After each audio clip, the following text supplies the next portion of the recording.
هایی که خدمت پدر و مادر میکنند و خودشان را محبوب خداوند میگردانند. رسول اکرم صلی الله علیه و سلم میگوید مرد آمد و گفت یا رسول الله اريد الجهاد، پیغمبر خدا میخواهم که در راه خدا جهاد کنم، در محاربه به سوی یهودی ها کارت بردارم. رسول الله گفتند احی والدک، پدر و مادر تو زنده هستند؟ این جوان گفتند بله پیغمبر خدا، پدر و مادر من زنده هست. ففیما فجاهد، پیغمبر خدا گفتند رفته خدمت پدر و مادر را انجام بده، این خود جهاد در راه خداست. جهاد بسیار کار مشکل است. جهاد اگرچه به نهایت اجر زیاد داشته باشد، انسان را راست به حساب و داخل جنت بگرداند، لکن کردن جهاد خیلی کار مشکل است. حتی جهادها بجز اینه که با ضد دشمن اسلام می جنگند، بسیار جهادهایی هست که حتی اوناش ما و شما از عهدش نمیبراییم. حتی یک جهاد دیگرش همین است که کلمه حق را نزد پادشاه گفتن است. کدام شما قدرت دارین که نزد پادشاه بخیزین و پادشاه را مثال شما گپ بزنین که تو نماز نداری یا تو زکات نداری یا تو روزه نداری یا حق مردم رعایت نمیکنی؟ این کلمه حق خودش چی است؟ جهاد در راه خداست. کدام انسان این جهاد به جا آورده میتونه؟ اونی که مثال شمشیر میبرداری و از کودک زن میگذری، اینش یک جانب همین کلمه حق. یا اینکه یک برادر را گفتن که مثال تو نماز بخوان، یک انسانی که صاحب منصب و پولدار باشد، ما و شما دلاوری نمیشیم بر اون انسان گپ بزنیم. اینم جهاد در راه خداست.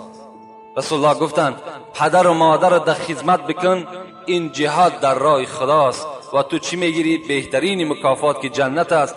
از حساب خدمت پدر و مادر تو بر این نائل میگردانی.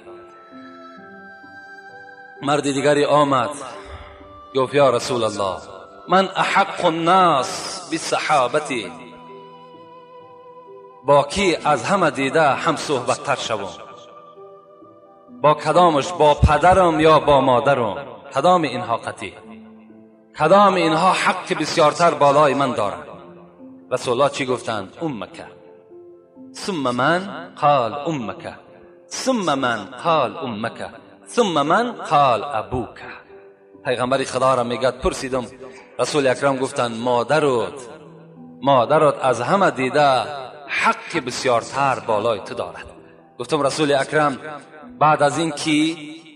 گفتند بازگشته گفتند مادرت. بازگشته گفتم رسول اکرم بعدی مادرم چی؟ گفتند مادرت. بعدن گفتم رسول اکرم دیگر چیز میخوام بعدی مادر بر کی؟ بر پدر، بر برادر، بر خواهر. ابوکا. پیغمبر خدا گفتند بعدن بر پدرت چیکار کن؟ خدمت کن. یعنی 3 بار رسول اکرم نام مادر را در این حدیث مبارک ذکر کردند و بعدن حواله به سوی پدر کردند. یک جوانی آمد میگد با همراهی زنش یختصمان فی سبیلهما، در دستشان یک کودک بود میگد در دست این زن، و نزد رسول اکرم حاضر شدند و گفتند رسول اکرم یختصمان فی سبیل، ما یک قضاوت داریم، ما یک مسئله داریم، میخواهیم که این مسئله را شما حل کنید. گفتند چی مسئله هست؟ گفتند این مرد میگوید که من حق بلند دارم و این زن میگوید که من حق بلند دارم، کدام ما حق ما بلندتر است؟ مرد میگد به سوی پیغمبر خدا گفت هذا ولدی خرج من صلبی، همین فرزندی که در دست من است پیغمبر خدا، همین از پشت من است، همین فرزند من است. میگه این زن گشته گفت، زن همین مرد بود، گفت چی گفت؟ گفت در اصل پیغمبر خدا این فرزند همین مرد است، حمله خفا و وضعه شهوتا، لکن همین آبی که همین فرزند از او به دنیا آمده است این بسیار سبک بود در پشت این مرد، این به سبکی برداشتش.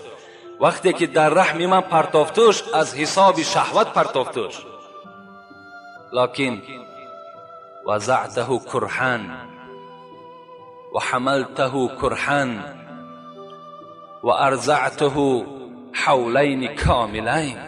پیغمبر خدا، این فرزندی که از آب این مرد در وجود من پیدا شد، این من با مشکلات برداشتم، با مشکلات تولد کردم و باز 2 سال دیگر این شیر دادم. پیغمبر خدا حکم کن، حکم پدر بلند است یا حکم مادر؟ فقضا رسول الله صلی الله علیه و سلم لأمی. بعد پیغمبر خدا حکم کردن که حکم مادر چی هست؟ بلند هست. البته به البته حکم مادر بلند بودنشم اگر ما و شما در سوره لقمان نظر کنیم، خدای ما و شما میگوید و وصینا الانسان بوالدیه حملته امه وهنا على وهن و فصاله فی عامین ان اشکر لی ولوالدیک الی المصیر. صدق الله العظیم. خدا در این سوره قرآن به ما و شما چی سپارش میدهد؟ میگوید چگونه که جمعه پیشین از سوره اسراء به شما خواندم که از اولش امر پیغمبر بود، اینش هم از امر سر میشد و وصینا الانسان.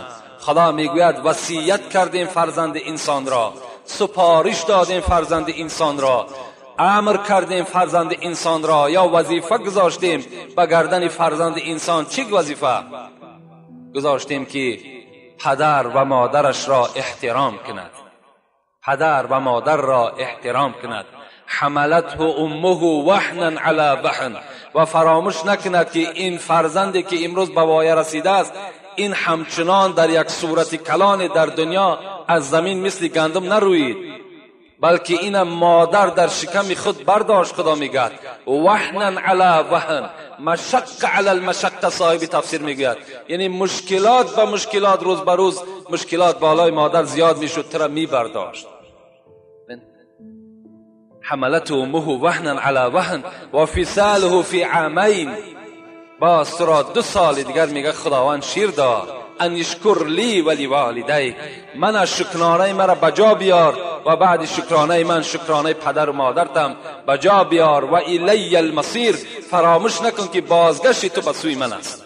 من از این سپارش و از این وظیفه‌ای که بر ذمه تو گذاشتم برای احترام پدر و مادر، از تو پرسان میکنم که آیا تو اینا بجا آوردی یا نه.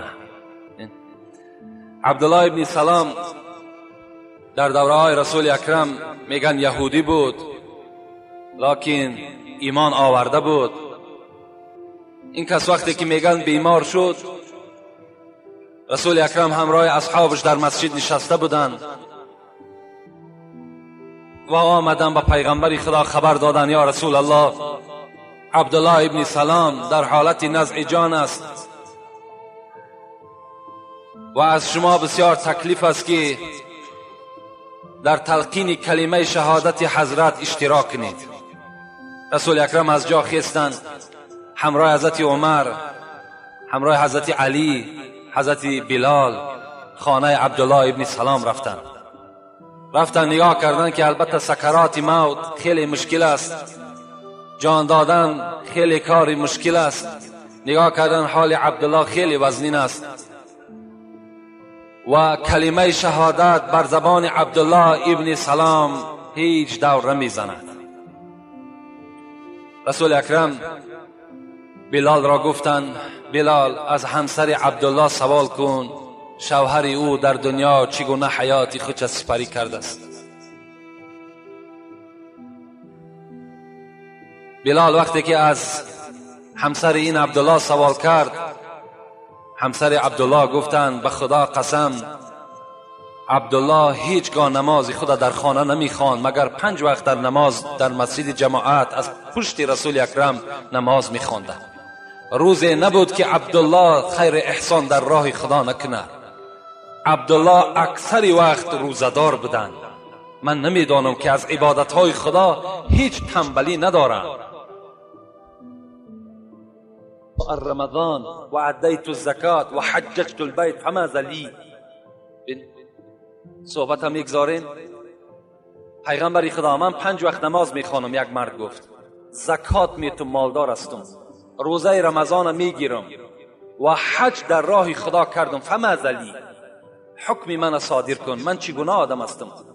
من فعل ذلک، پیغمبر خدا گفت کسی که اگر همچنان عملهایی که تو نامبر کرده ای فرزند من انجام داد، کان مع النبیین و صدیقین و شهدا و صالحین، کسی که اگر این عملهای تو الحال فرزند من نامگیر کردی، 5 وقت نماز، دادن زکات، گرفتن روزه و کردن حج، اون کس در روز قیامت همراه پیغمبرها، همراه شهدا، همراه صادقا و همراه صالحین است، الا ان یعوق والدی. لیکن گفت پیغمبر خدا مگر در اینجا یک شرطی است، مگر این که اگر عاق پدر مادر نشیده باشد. روزه داشت، زکات میداد، روزه میگرفت، حج کرد، لیکن اگر عاق پدر مادر نباشد، اگر عاق پدر مادر باشد، این عبادت ها برای او هیچ سود و هیچ فایده نداشته است. عبدالله سلام از عبادت هیچ تنقیصی نداشته بوده است، لکن زنش چی گفت؟ فکر میکنم گفت که مادرش از عبدالله ناراضی هست. اینش گفت خاطری من ده هست، یادی من ده هست که مادر عبدالله از عبدالله ناراضی هست. رسول اکرم که از پدر مادر دیدار بر ما و شما شیرینتر و عزیزتر است و غمخوارتر است و باید ما و شما از پدر مادر دیده پیغمبر خدا را دوستتر بداریم. رسول الله به طاقت شدند، حضرت عمر و حضرت علی را گفتند نزد مادر عبدالله میرین و از مادر عبدالله پرسان میکنین و از او درخواست میکنین که از فرزند خود راضی بشود. حضرت ها خیستن آمدن گفتن تو مادر عبدالله هستی؟ گفتن بله من مادر عبدالله هستم. الحال گفتن میدانی که عبدالله در نزع جان است؟ مادرشون گفتن نه نمیدانم. البته وای به حال او فرزندی که از نزع جانش حتی که مادرش درک ندارد. این فرزند هیچگاه مادر نمیخواهد که حتی مصیبت فرزندش بیند، لکن در حالت مصیبت ما و شما اگر مادر ما زنده باشد، پدر ما زنده باشد، بالای سر ما و شما مغفرت گناه ما و شما را طلب کند، این یک شادی برای ما و شماست. از آنی که در مرده ما و شما نیاید، در معرکه ما و شما از حساب ملالی که داشته باشد نیاید، این برای ما و شما مصیبت است. گفتن من درک ندارم، لکن من در دنیا و آخرت از عبدالله راضی نیستم. وای به حال اون فرزندی که پدر و مادر میگوید من از فرزند خود راضی نیستم. بسیار کلمه دشوار است، کلمه هست که دیگر هم دنیا و هم آخرت فرزند حل میکند. من از فرزند خود راضی نیستم، نه در دنیا و نه در آخرت. حضرت عمر هراسان شدند، دوان به پیش پیغمبر آمدند، گفتند از زبان مادر این سخن صادر شد.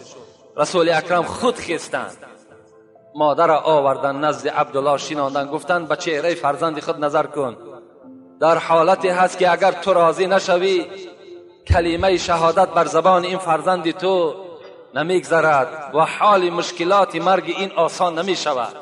گفتم پیغمبر خدا، به حق خدا و پیغمبر که من از این فرزند راضی نیستم. گفتن چرا راضی نمی شوی؟ گفت این کسی هست که برای خاطر زنش مرا از خانه خود پیش کردگی هست، برای خاطر زن خود، برای آنی که مثال شیرینی و محبت زن در دل او اثر کرد و مرا از خانه خود پیش کرد، من چگونه این فرزند ببخشم؟ رسول الله گفتند به حق آن چیزی که به حق آنی که من پیغمبری تو هستم و تو امتی من هستی، مادر عزیز از فرزند خود بگذر، از فرزند خود راضی شو. بگه این مادر وقتی که این سخن شنید که به حق پیغمبر و به حق امتی بدن تو، گو من از فرزند خود راضی شدم. در زمان میگد نگاه کردن که عبدالله با صدای بلند لا اله الا الله محمد رسول الله را میگد بر زبان خود رانده کردن و به جان به حق تسلیم کردن. رسول اکرم بعد دفن این قبر چی گفتن؟ گفتن که وای به حال اون فرزندی که در دنیا مادر یا پدر از او راضی نباشد و خوش به حال او فرزندی که در دنیا مادر و پدر چی می شود؟ از او فرزند راضی می شود. خوش به حالی. البته از همه شما جوانای عزیز احترامانه از نام پیغمبر خدا خواهش دارم پدر و مادر آزار نتین باور کنین اگر شما بخواهید که در قبر شما باغهای از جنت باشد و شما وارد جنت شین و قصرهای بهترین جنت از خود کنین، هر آینه پدر و مادر از خود راضی کنین. زیرا رسول اکرم گفتند که دعوت الوالدتی اسرع اجابتا، دعای مادر اسرع اجابتا. اسرع از کلمه چی است؟ در حال اجابت می‌یابد. گفتم پیغمبر دعای مادر در حال اجابتش میرسد. قیل لما یا رسول الله، پرسیدن چرا که دعای مادر در حال تأثیر میکند؟ گفت هی ارحم من الاب و دعوت الرحیم لا تسقطو. پیغمبر خدا گفتند زیرا که مادر از پدر دیگر رحمتر است. رسول الله گفتند و دعای رحیم، دعایی که آدمی که رحم داشته باشد، لا تسقطو، نزد خدا نمیغلطد، بلکه اون چی می شود؟ بالا برداشته می شود و به اجابت می رسد.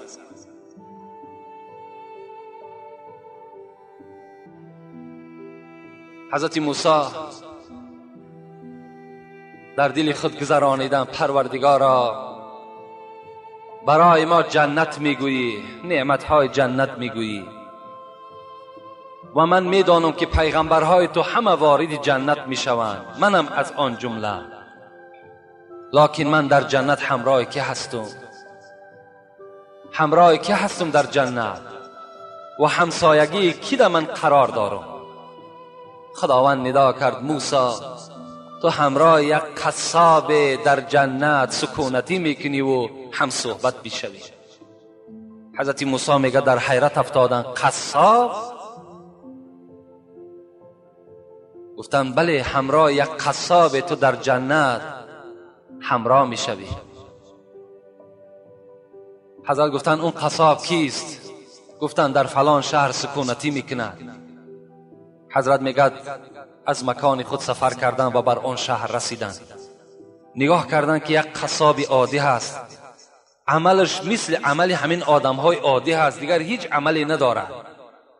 تا بیگاه میگن همین قصاب نظارت کرد، نگاه کرد.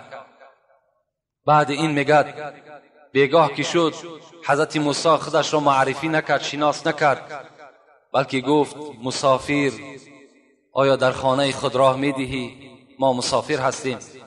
گفت بله، البته به البته، مرحمت گفته. از پس این قصاب میگه روان شد. وقتی میگه در خانه قصاب در آمدم، در یک خانه مرا شیناند.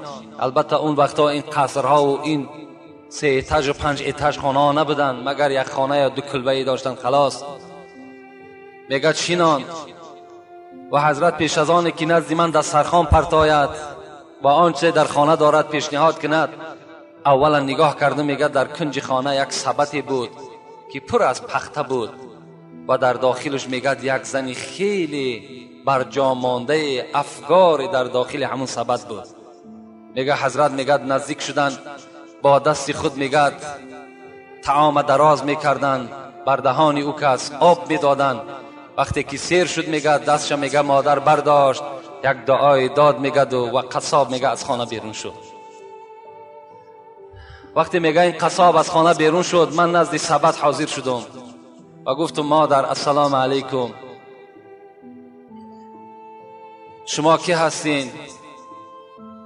گفت من مادر همین قصاب هستم، سالهای زیادی رنج دارم، مصیبت دارم، بیماری دارم، لیکن الحمدلله که این فرزند من دایم در فکر نفقه من هست، شکم و لباس من و جای خواب من دائم معین کردگی هست. میگد گفت مادر عزیز، آیا یگان امید، آیا یگان دعا، آیا یگان درخواست مقصد داری؟ گفت ای مسافر، گفت فقط یک امید دارم و دائم دعای من همین است که این فرزند من بعد این قدر مهربانی هایی که بر من میکند، خدایا در جنت در همسایگی حضرت موسی باشد. فقط دعای من گفت همین است. میگه حضرت موسی گریان شدند و گفتند مادر، گفتند یک شادیانه بر من بده، یک هدیه بر من بده، زیرا که همان موسی که تو میگوی همان موسی من هستم و همان پیغمبر من هستم و دعای تو در نزد خدا اجابت یافت و این فرزند تو در جنت همراه من است. خوش به حال اون فرزندهایی که همراه پیغمبرها و همراه شهدا در جنت از پشت چی؟ از پشت خدمت کردن در حق پدر و مادر هست. رسول اکرم در حدیثهای فراوان خود به ما و شما خبر می‌دهد کسی که سحر از خواب می‌خیزد مرضیاً لابویه، هر وقتایی که سحر بیدار می شود پدر و مادر از او راضی هست، پدر و مادرش راضی هست. مادامی که پدر و مادر راضی شد، رسول الله چی گفتند؟ له بابان مفتوحان الی الجنه. وقتی که پدر و مادر سحر که از تو راضی باشند، دو دروازه از دروازه های جنت برای تو گشاده ایستادگی منتظر تو هستند. و من امسا مثل ذالک، اگر تا بیگه هم که راضی ایستند، رسول الله گفتند اون دروازه ها هم گشاده منتظر این فرزند هستند. و این کان واحدا فواحد، رسول الله گفت اگر یک تش راضی باشد یک دروازه جنت برای تو گشاده هست. و اگر شخص سحر میخیزد در حالتی که مسخیطا لابویه، پدر و مادر از او راضی نیست، یعنی با او فرزند قهری هستند یا ملال هستند، رسول الله چی گفتند؟ کان له بابان مفتوحان الی النار، دو دروازه از دوزخ برای این فرزند گشاده ایستادگی هست. و من امسا مثل ذالک، اگر تا بگه این پدر و مادر راضی نشد، اون دروازه های دوزخ برای این فرزند چی هستند؟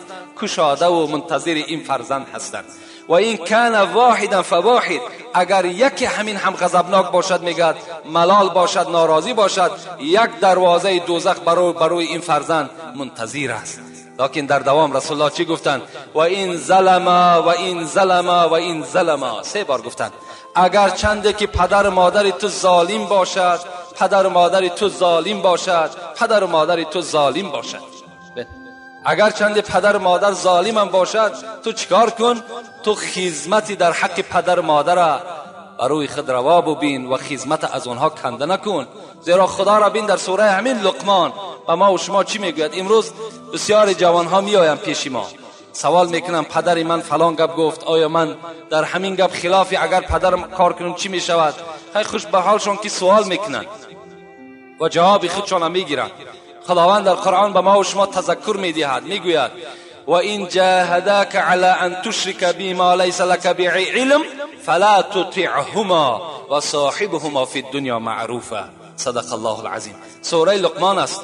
خدا میگوید اگر پدر و مادر بر کدام شما ای فرزندها امر کنند این که فرزند من به خدای خودت مشرک شو، یعنی شریک در ذات خدا بیا، یا میگویم فرزند من نماز نخوان، فرزند من روزه نگیر، فرزند من مالداری زکات نده، فلا تطیعهما، این پدر و مادر بزم این قدر احترامی که دارن تو اطاعتشان نکن.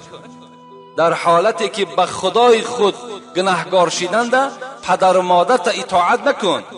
و صاحبهما فی الدنیا معروفا، لیکن اگر چند پدر تو کافر هم باشد، مشرک هم که باشد، مفسرای قرآن زیاده از 10 تفسیر ما در خانه داریم، همش چی میگن؟ و صاحبهما فی الدنیا معروفا، با این پدر کافر، با این پدر مشرک تو چیکار کن؟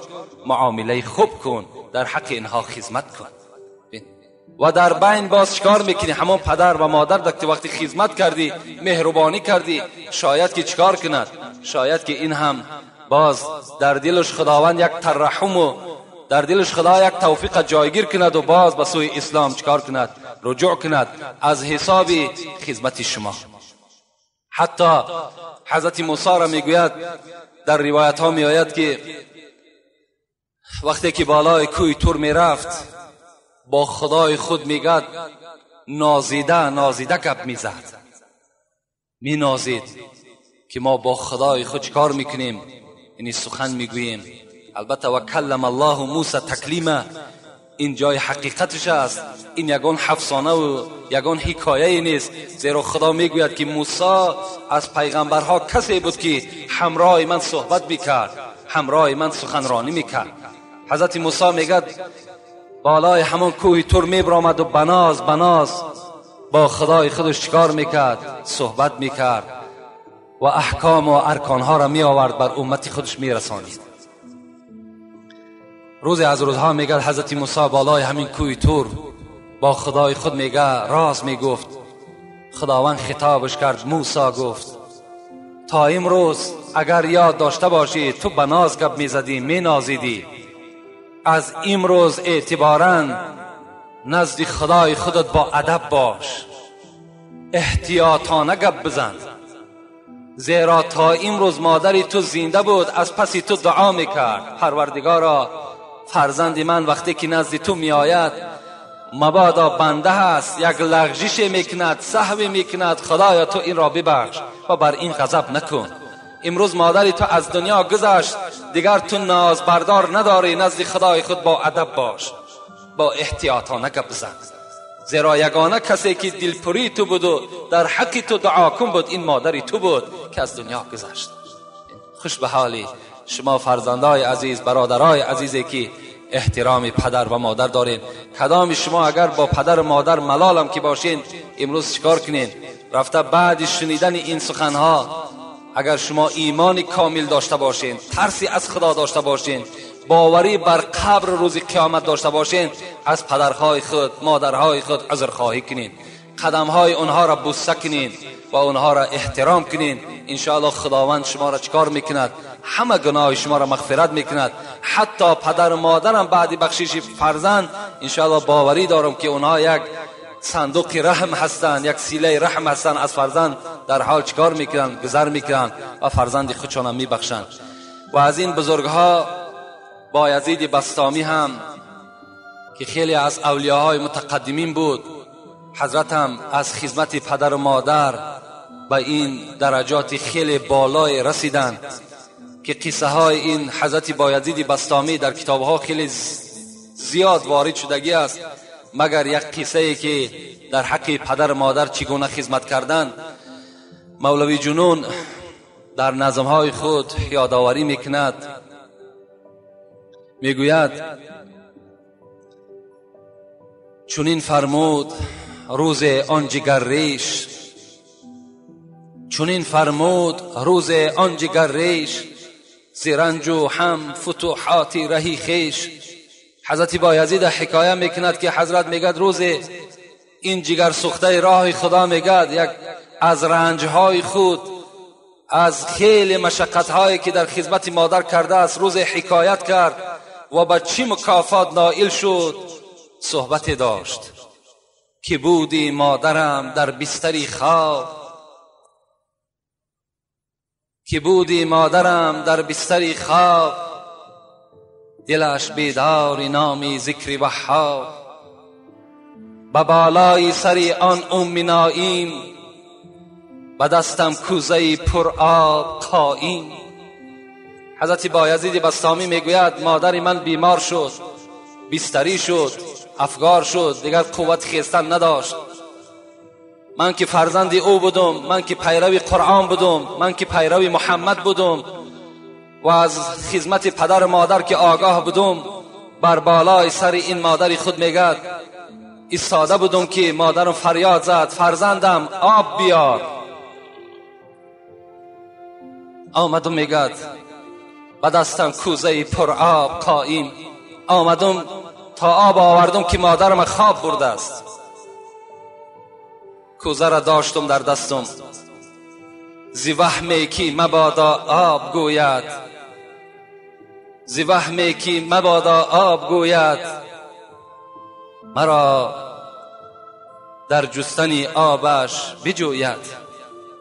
حضرت میگوید من قائم بودنم، راست بودنم با چی مقصد بود؟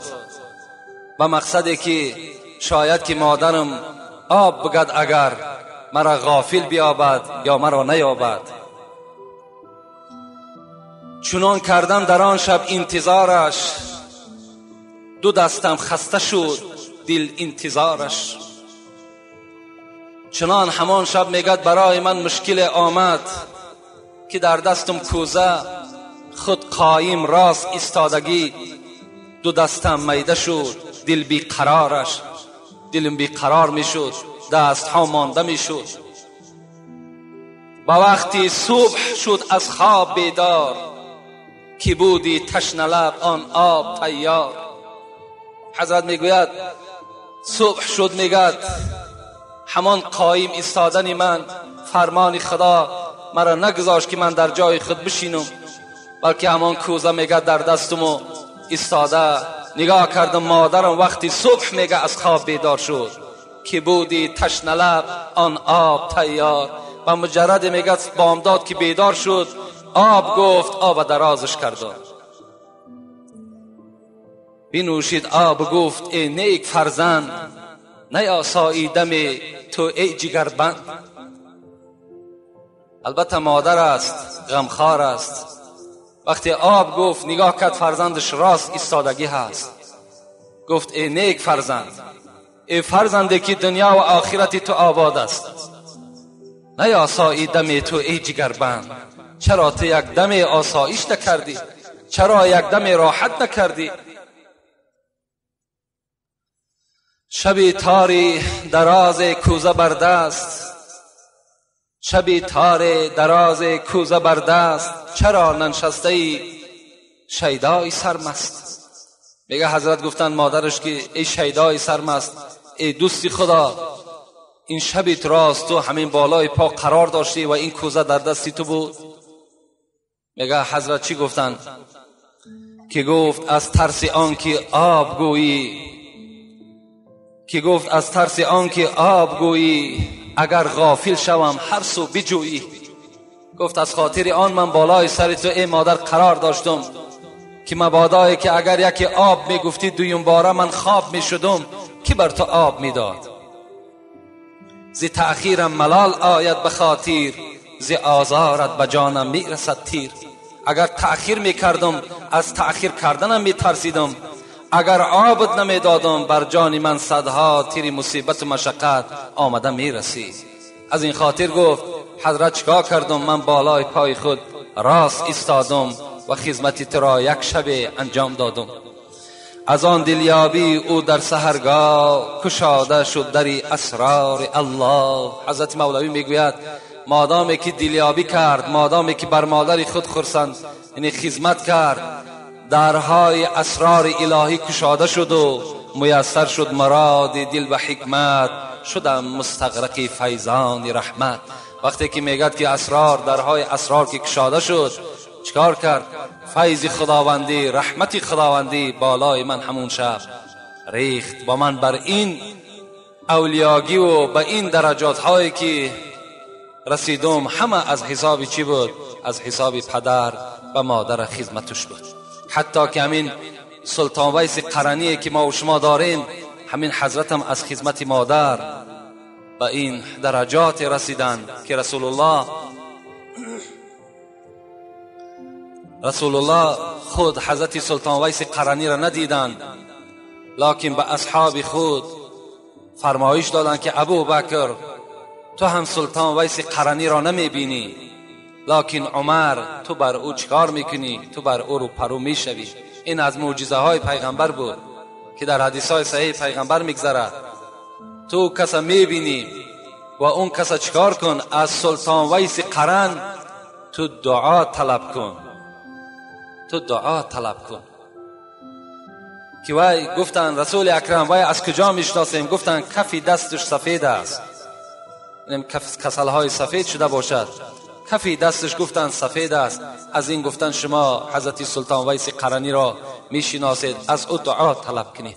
بین حضرت عمر یار دویم پیغمبر خدا که رسول الله گفته بود انت فی الجنه، ای عمر تو در جنت هستی، باز عمر سپارش داد که دعای حضرت سلطان ویس قرنی را بگیرید. برای چی؟ برای که او خدمت مادر کردگی هست و خدمت پدر کردگی هست. در مسئله ها میگذرد کسی که عاقی پدر و عاقی مادر است در امامتش کراهیت است. این اگرچه عالم است، اگرچه مفسر قرآن است، اگرچه یعنی چی رتباتی نداشته باشد، اگر عاق پدر و مادر باشد، در نمازی که به مردم میخواند کراهیت دارد. تا این اندازه را فقهای ما و شما محنت ها کردگیند. کدام پدر و مادری که از کدام فرزندی که اگر ناراضی گذشته باشد، یعنی گذاشته رفتن، برای اونها را هم ابولیث سمرقندی توصیه میدهد. شاید که این فرزندها از حساب نادانی کردند، یا شاید فرزندهایی باشند که این چنین خدمت‌هایی که الحال من ذکر کردم از گذشته ها، شاید این خدمت‌ها را نکرده باشند و افسوس بخورند که اگر پدر و مادرمان میشد هر آینه این خدمت‌ها را میکردیم و دعای اونها را میگرفتیم. برای اینها هم وظیفه هست. ابولیث سمرقندی میگوید برای آن کسانی که افسوس میخورند که پدر و مادر از آنها راضی شود و این فرزند اهل جنت شود، یا فرزندی که پدر و مادرش از اون ناراضی گذشتگی هست، اونها چیکار کنند؟ اونها باید که اولا گفت، حضرت ابولیث سمرقندی هم که محدث است میگوید که اولا خود فرزند باید صالح باشد. برای آنکه که اگر پدر و مادر از او راضی شوند، پدر مادری که گذشتگی هستند، بخواهند که اگر اونها را در قبر از خود راضی کند، در دنیا خودش صالح باشد. یعنی هم فرزند نمازخوان باشد، فرزند حلال خور و حلال رفتار باشد. دویم وظیفه‌اش با رفیقهای پدر و مادر رفت و آمد داشته باشد. سیوم وظیفه‌اش خیر و احسان در حق پدر و مادر کند. اون پدر و مادر از این فرزند در این دنیا راضی می شوند، اگرچند که ناراضی هم که از دنیا گذشته رفته باشد. و برای آن کسانی که پدر و مادرشان زنده هستند، فراموش نکنید که جنت و دوزخ شما در پیش شما هست. اگر راحت جنت میخواهید، مرحمت، و اگر درهای کشاده دوزخ میخواهید هم مرحمت در دنیاست، در پیش شماست. لیکن فکر میکنم که عذاب دوزخ ما و شما طاقت نداریم. عذاب دوزخ علاوش آتشش مثل آتش دنیا نیست، بلکه 70 برابر رسول اکرم گفتند از این آتش دنیا فرق کننده است. شما برای یک تجربه بالای یک همین گاز شما شعله‌ور کنید، بالای همون یک بگیم ثانیه دستان بالای همون بدارین، در آتش دنیا شما طاقت ندارین. چگونه مثال آتش دوزخ ما و شما طاقت میکنیم؟ نداری طاقت یک زخم سوزن، نمی ترسی چرا از سوز گلخن؟ البته شما طاقت یک زخم سوزن ندارین، از سوز گلخن، از آتش دوزخ چرا شما نمی ترسین؟ آخر دعوانا ان الحمد لله رب العالمین. پروردگارا از ثواب و از اجرهایی که در این امر معروف و نهی از منکر موجود هست، خدایا این گوش کننده ها را نصیب روزی بگردانی و خدایا همه ما را محب مسجد و محب پدر و مادر و محب شنیدن امر معروف و نهی از منکر بگردانی و خدایا تمام جوانهای ما را، تمام مردم ما را خدمت کننده در حق پدر و مادر بگردان و با دعای نیک این پدر و مادر وارد شدن جنت را بر همه ما خدایا نصیب روزی بگردان. ربنا افتح بیننا و بین قومنا بالحق و انت خیر الفاتحین. السلام علیکم و رحمت الله و برکاته. خیر احسان هایی که در پیش ماست، خدای این خیر احسان ها را به درگاهش مقبول بگرداند و خدایا در هر دو عالم این برادرها را سربلند نگاه بداری، مرادها و مطلوبهاشون خدایا حاصل بسازی. آمین و رب العالمین. خیلی سوالهای زیادم در نزد ما در خانه هم هست. چند جمعه هست که فقط ما موضوع گپ میزنیم. میخوام که جمعه آینده در باب سوالها و جوابهایی که هست البته سوال جواب میکنیم و خدا خواسته باشد جمعه های آیندهش باز میبینیم که فصل قیامت یا اگه فصل دیگر را به سمت شما میرسونیم. زیاد شد فامه هاویه، هر آینه دوزخ او را چکار میکند؟ به خود میکشد و به خود میگیرد. پروردگارا با امید این دستی به دعا برداشتیم که خدایا نیکی های ما را در دنیا زیاده بگردان و فردا ترازوی اعمال ما را از نیکی ها پر بگردان و بدی های ما را خدایا کوره بساز و گذشتگان ما را پروردگارا رحمت و مغفرت بگردان بیماری هایی که در این جمعیت داریم، در خاندان داریم، همگی را شفای کامل، شفای عاجل نصیب و روزی بگردان.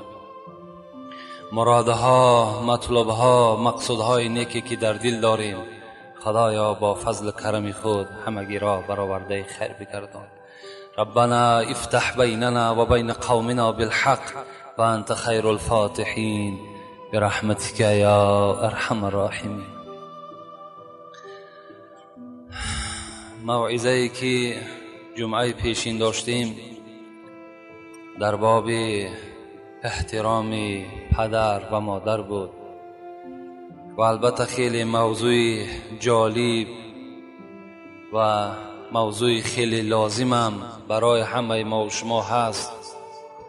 پیش از آنی که دوام این موضوع را برای شما باز وسیع‌تر و پرتر کرده بیان کنیم،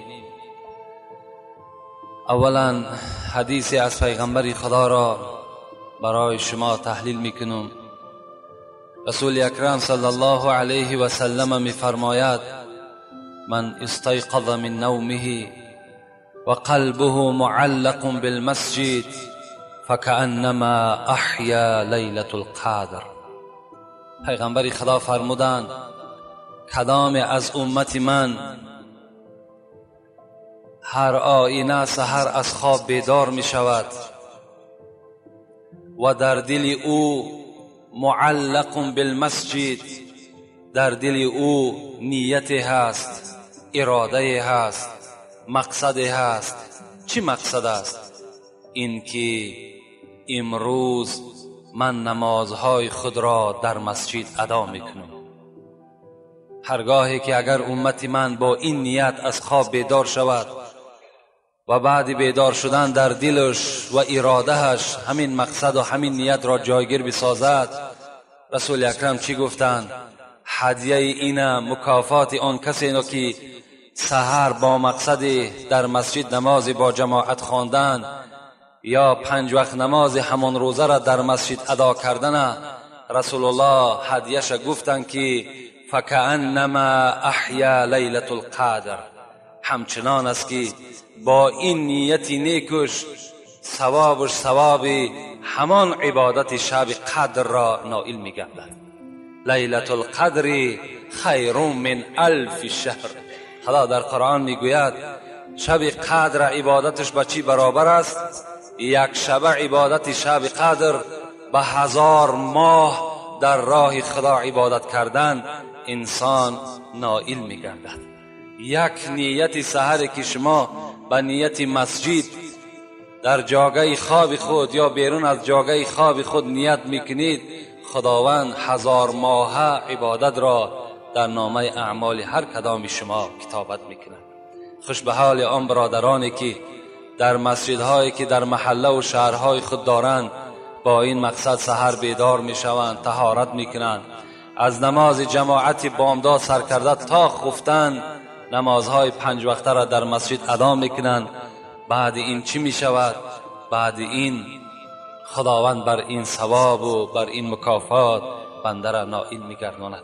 رسول اکرم میگوید حب المسجد من الایمان، دوست داشتن مسجد این چه است؟ نشانه ایمانداری انسان است. انسان ایماندار مسجد را دوست می‌دارد.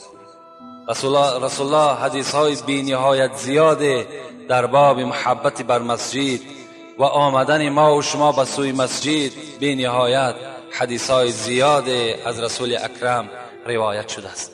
در دیگر حدیث میگوید پیغمبر اذا خرج المؤمن من المسجد نادى ملك من السماء، وقتی که بنده مؤمن از مسجد بیرون می شود، یعنی بعد آنی که نماز ادا میکنیم، نماز که تمام شد ما و شما از مسجد که بیرون می شویم، نادى ملك من السماء، از آسمان یک ملائکه فریاد می زده است. چی گونه فریاد می زده است؟ افسوس که اون فریاد ملائکه ما و شما نمیشنویم. وای می گفته است استأنف العمل، ملائک می گفته است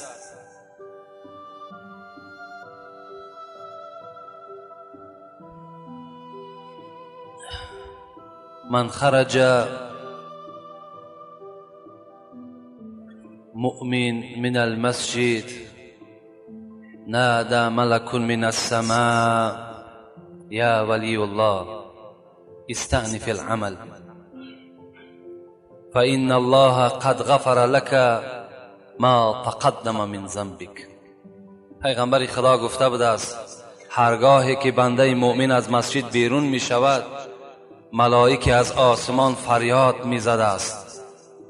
چی می گفته است؟ می گفته است ای مؤمن، ای ولی الله، ای دوست خدا، استأنف العمل، همین برآمدگیت از مسجد بار آخر برای تو نشود، بلکه کاری کن که دائم آمدن تو به مسجد دائم و دائم باشد، زیرا که هرگاهی که تو در مسجد داخل میشی و از مسجد بیرون میشی به تحقیق خداوند گناههای تو را همگیش مغفرت میکند.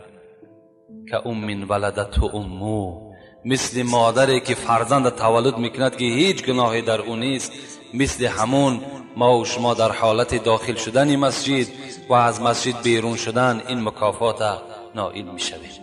البته از این حدیث ها ما و شما باید به این مقصد بیاییم که اولا محبت مسجد در دل همه ما و شما باشد، چگونه ای که در تعمیر خانه های خود و در بهتر کردن خانه های خود کوشش میکنیم، در کدام مسجد هایی که ما و شما محله هایی که زندگی میکنیم باید در آبادانی مسجد خودمان هر کدامان یک سهم معینی داشته باشیم و باید فکر مسجد ها، آباد کردن مسجد ها، چه از صرف کردن مساله ساختمانیش باشد چه از عبادتش باشد، باید که ما و شما البته قفامانی نداشته باشیم. خدا در سوره توبه به ما و شما چی میگوید؟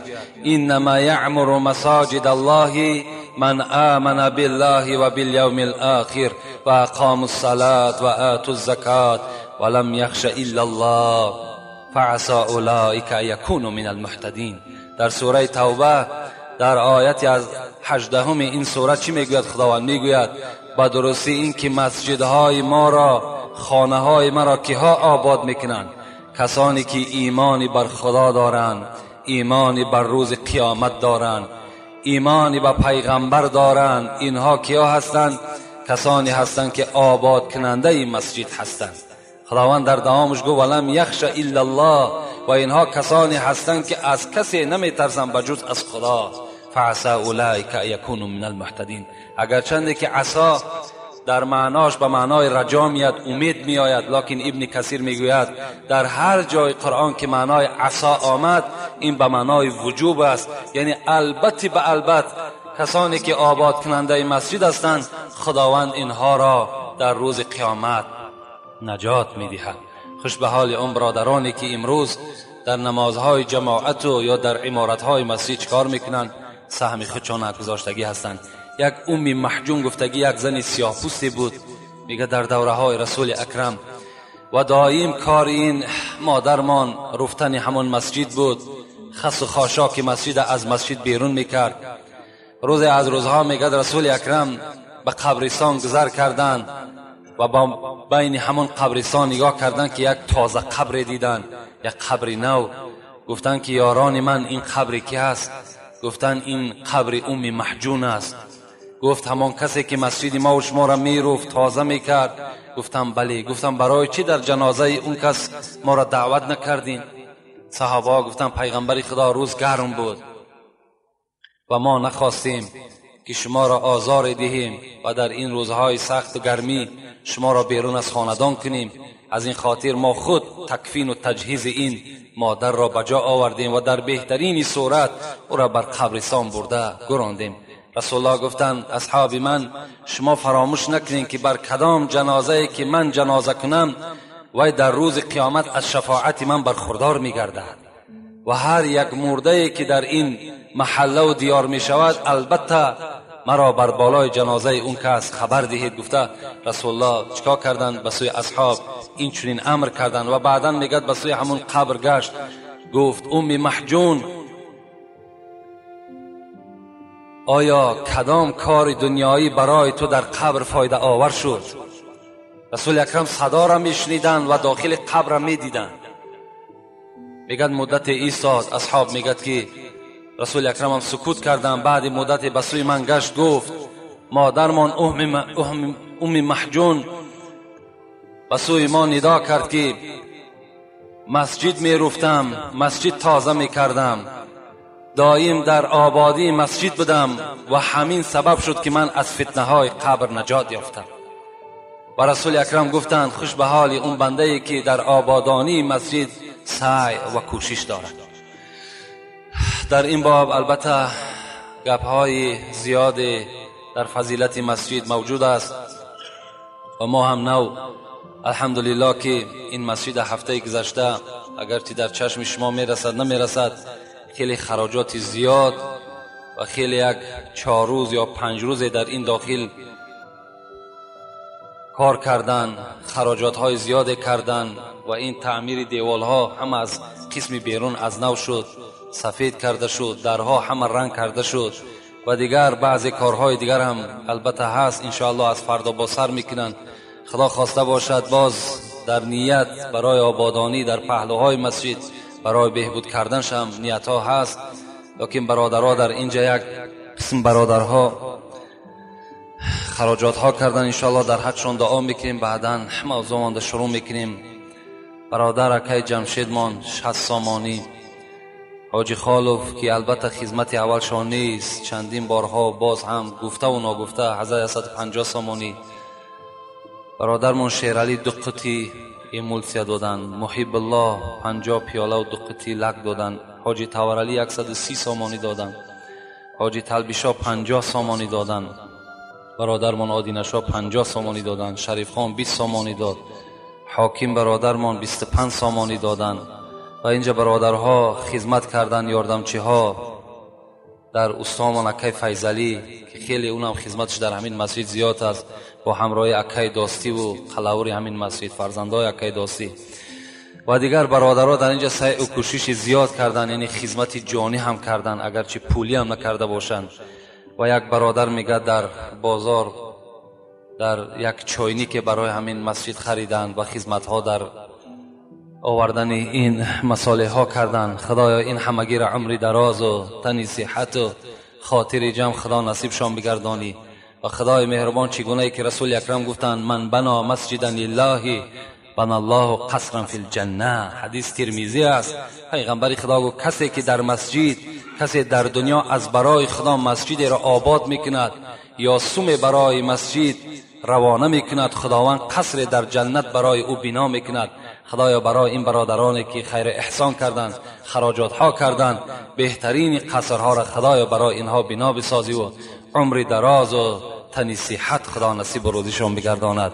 آمین و رب العالمین. باز از شما خواهش میکنم که در کدام مسجدی که نباشد سهم خطا بگذارین. انشاءالله این حسرت نیست، پشیمانی نیست. فردا باز برای کم دادن یا نکردن تان پشیمانی دارد و لکن هیچ.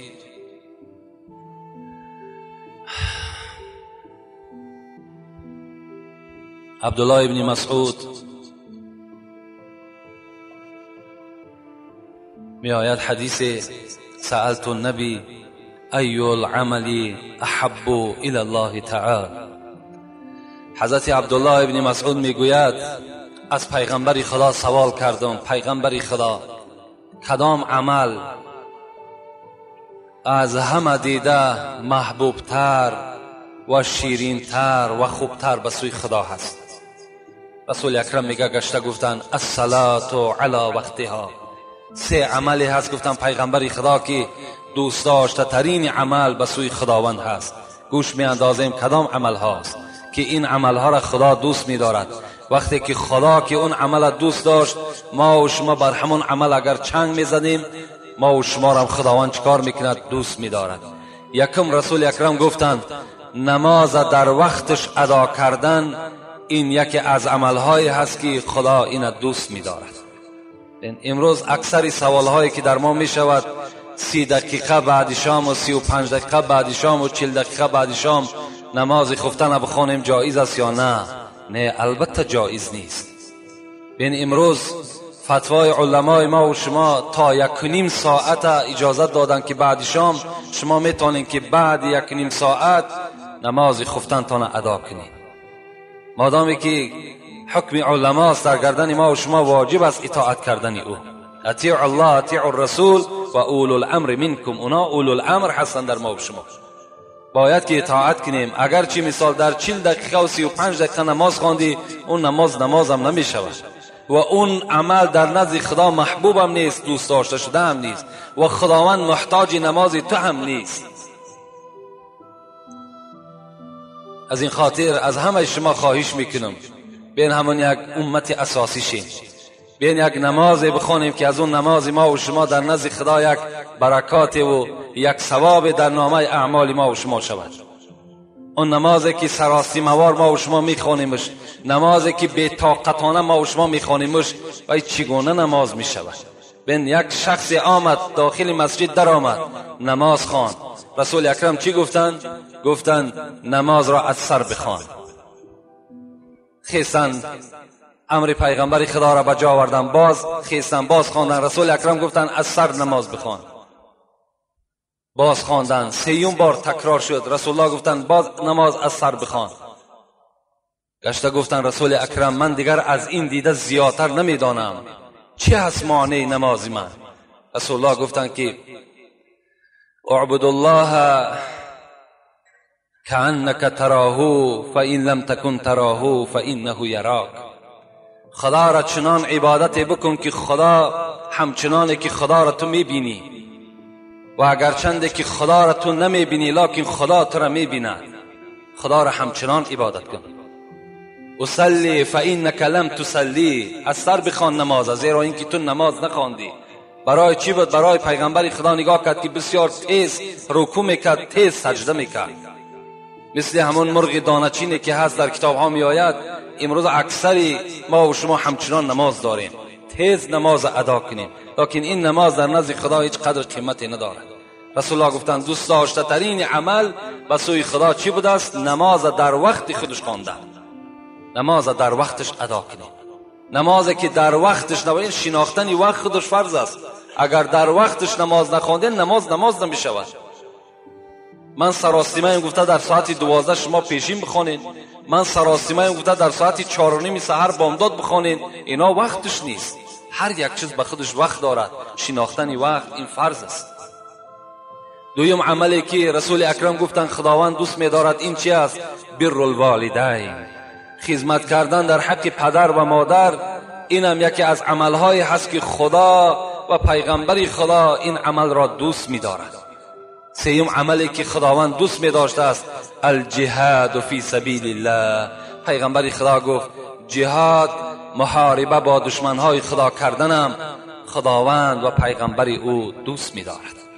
از بین این 3 عمل که امروز موضوع ما و شما این خدمت کردن در حق پدر و مادر است، ما جدا میکنیم، استثناء میکنیم و میگوییم که بر الوالدین یعنی خدمت کردن در حق پدر و مادر، این یکی از چی بوده است؟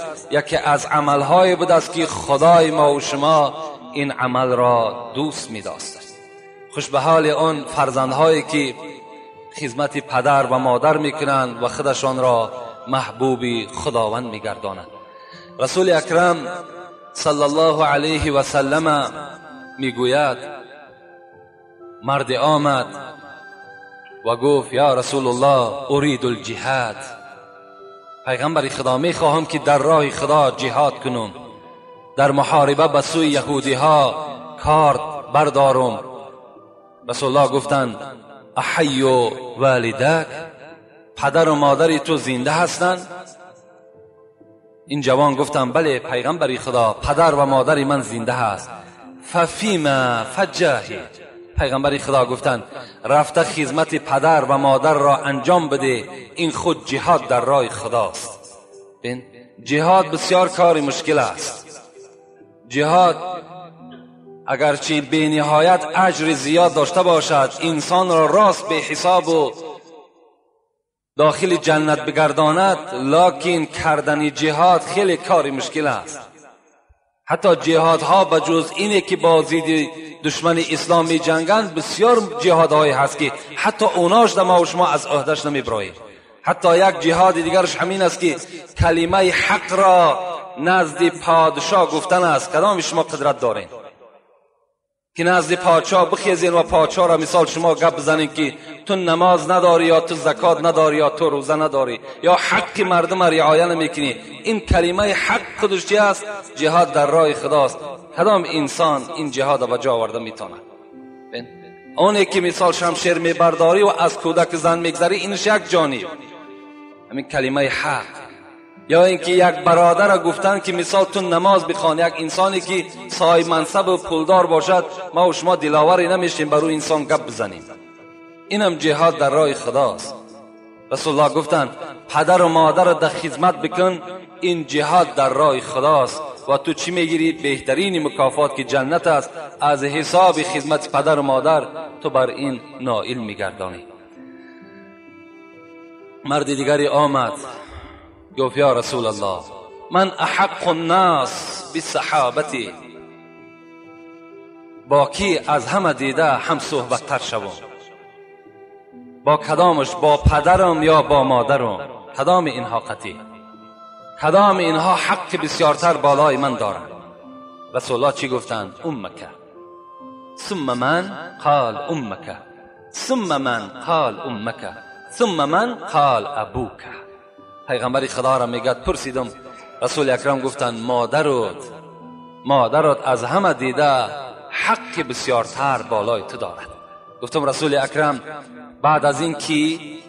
گفتند بازگشته گفتند مادرت. بازگشته گفتم رسول اکرم بعدی مادرم چی؟ گفتند مادرت. بعدن گفتم رسول اکرم دیگر چیز میخوام بعدی مادر بر کی؟ بر پدر، بر برادر، بر خواهر. ابوکا. پیغمبر خدا گفتند بعدن بر پدرت چیکار کن؟ خدمت کن. یعنی 3 بار رسول اکرم نام مادر را در این حدیث مبارک ذکر کردند و بعدن حواله به سوی پدر کردند.